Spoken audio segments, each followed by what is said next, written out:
Hello students, class 11th accountancy chapter हमारा laser. हम इस वीडियो में एक और सम सॉल्व करेंगे रिलेटेड टू पर्सनल अकाउंट। इसमें भी एक पर्सन का हमें अकाउंट बनाना है, तो मैं सम रीड कर रही हूँ, आप ध्यान दीजिएगा।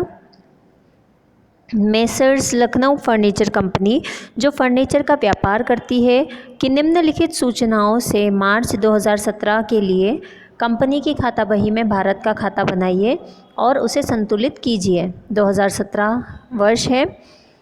1 मार्च भारत से लेना शेष 3000 रुपये। 10 मार्च भारत को 10 कुर्सियों का विक्रय 60 रुपये प्रति कुर्सी 20% व्यापारिक बट्टे की शर्त पर। मार्च 15 भारत ने 1 मार्च तक की शेष राशि पर 5% नकद बट्टा काटकर शेष राशि का भुगतान किया। 18 मार्च भारत ने 10 मार्च को खरीदी कुर्सियों में से एक कुर्सी खराब होने के कारण वापस लौटा दी। 27 मार्च भारत को एक टेबल का नकद विक्रय किया 400 रुपये। ठीक है, ये तो था हिंदी में। अब मैं इंग्लिश में रीड करके बताती हूँ आपको। Messrs. Lucknow Furniture Company are dealers in furniture from their following informations. Prepare Bharat's account in the book of the company for March 2017 and balance it. 2017 1st of March, balance due on Bharat rupees 3000. Then March 10th, sales of 10 shares to Bharat at the rate rupees 60 per share at 20% trade discount. March 15th, Bharat paid the balance due up to the 1st March after deducting cash discount at the rate 5%.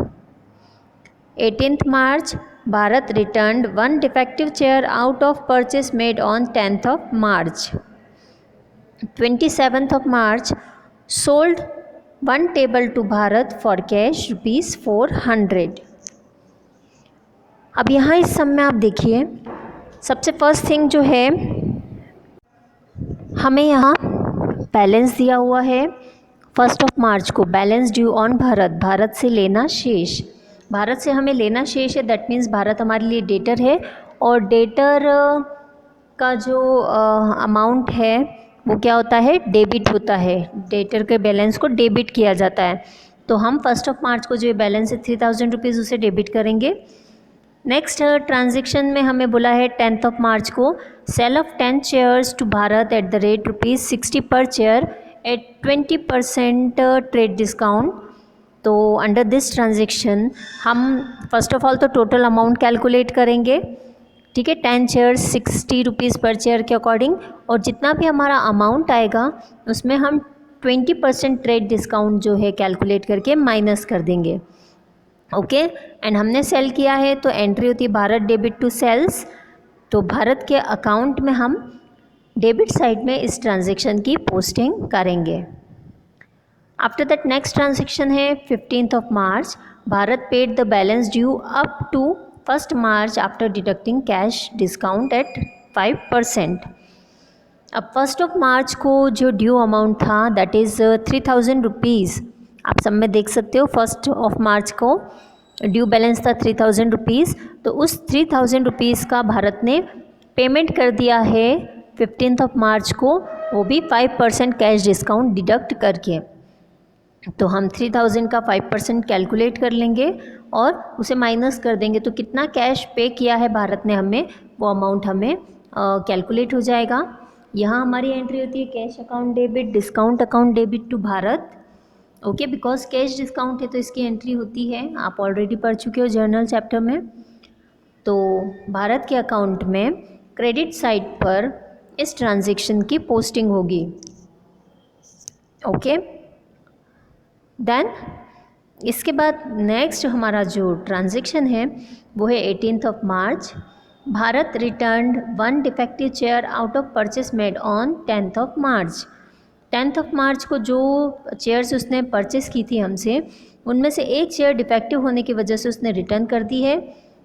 Now we have to check that particular transaction जो कि 10th of March का है, हमें वो find out करना पड़ेगा। उसमें क्या बोला था कि 10 chairs eight the rate 60 per chair cell किया है 20% ट्रेड डिस्काउंट पर।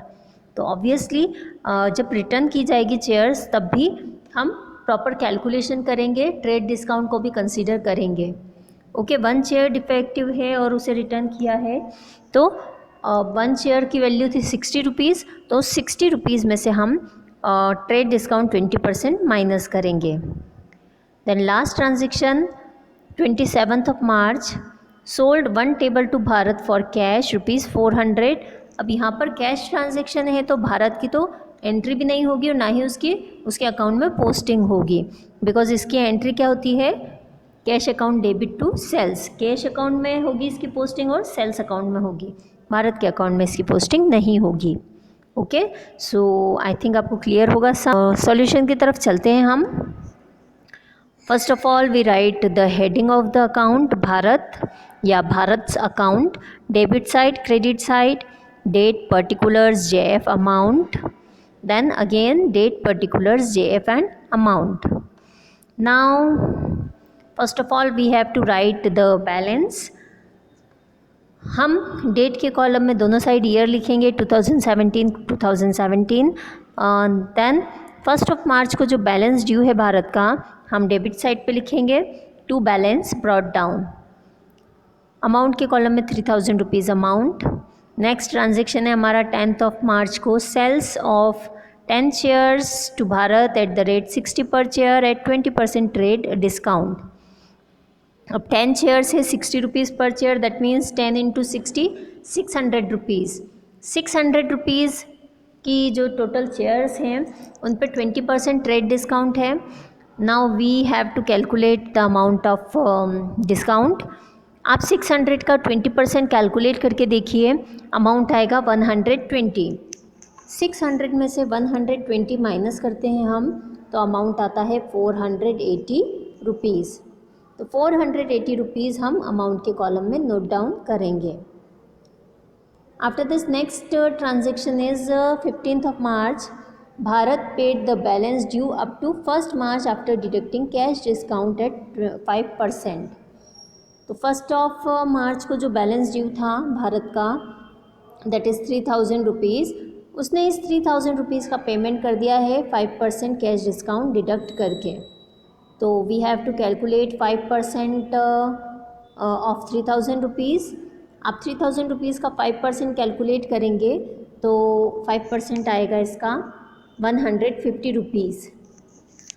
ये 150 रुपीज़ है कैश डिस्काउंट, और 3000 में से जब हम 150 माइनस करेंगे तो हमारा जो अमाउंट आएगा वो होगा 2850 रुपीज़।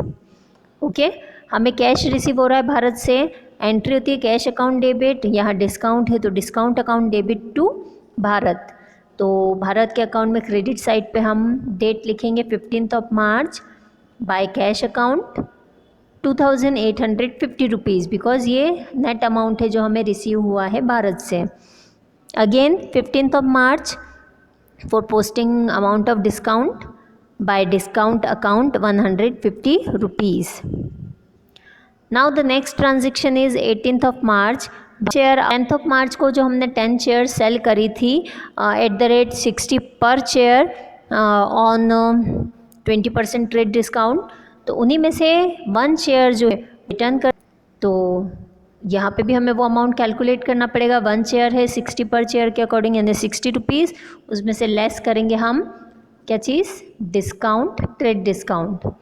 तो इसका ट्रेड डिस्काउंट आएगा 12 रुपीज़, माइनस करेंगे 60 में से 12 को तो 48 रुपीज़ आ जाएगा उस चेयर का प्राइस जो कि हमने रिटर्न, मतलब भारत ने रिटर्न की है। ओके, सो एंट्री होती है इसकी sales return account debit to Bharat, तो हम भारत के अकाउंट में 18 मार्च डेट डालेंगे, then by sales return account amount 48। The last transaction as I told you back that cash basis पे जब गुड्स सेल करते हैं तो पर्सनल अकाउंट पे इसका कोई इफ़ेक्ट नहीं पड़ता, बिकॉज हमारी जो रिकॉर्डिंग या पोस्टिंग है वो कैश अकाउंट और सेल्स अकाउंट में होगी ओनली, यानी भारत का जो अकाउंट है वो इससे अनअफेक्टेड रहेगा।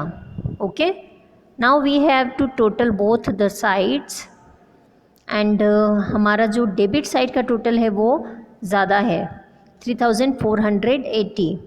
ओके, तो 3480 में से क्रेडिट साइड का टोटल जो होगा हमारा 3048, वो माइनस करेंगे तो देखो हमारा बैलेंस आ जाएगा यहाँ पर 432।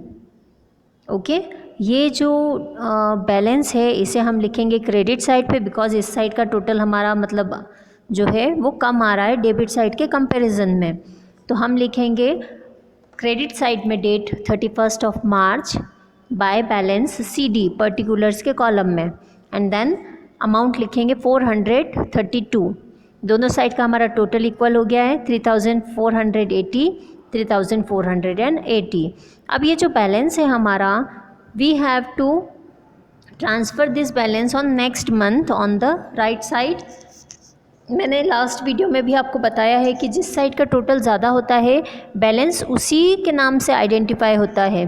दैट मीन्स ये जो 432 रुपीज़ बैलेंस हमने निकाला है ये है डेबिट बैलेंस।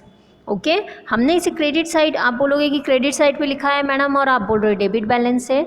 इसके पीछे रीज़न ये है कि ये क्रेडिट साइड का टोटल कम था और दोनों साइड के टोटल को इक्वल करने के लिए हमने क्रेडिट साइड में जितना अमाउंट कम था उतना लिख कर दोनों साइड के टोटल को मैच कर दिया, इक्वल कर दिया है। बट ये जो बैलेंस अमाउंट है वो किस साइड का है, किस साइड ज़्यादा था, डेबिट साइड में। That's why it is known as debit balance. तो हम नेक्स्ट मंथ में डेबिट साइड पे इसे ट्रांसफ़र कर लेंगे। डेट के कॉलम में लिखेंगे हम 1 अप्रैल एंड पर्टिकुलर्स के कॉलम में लिखेंगे हम टू बैलेंस BD यानी ब्रॉट डाउन, एंड अमाउंट के कॉलम में हमारा अमाउंट आ जाएगा 432। ओके, होप्स आपको समझ में आया होगा ये सम। Thank you.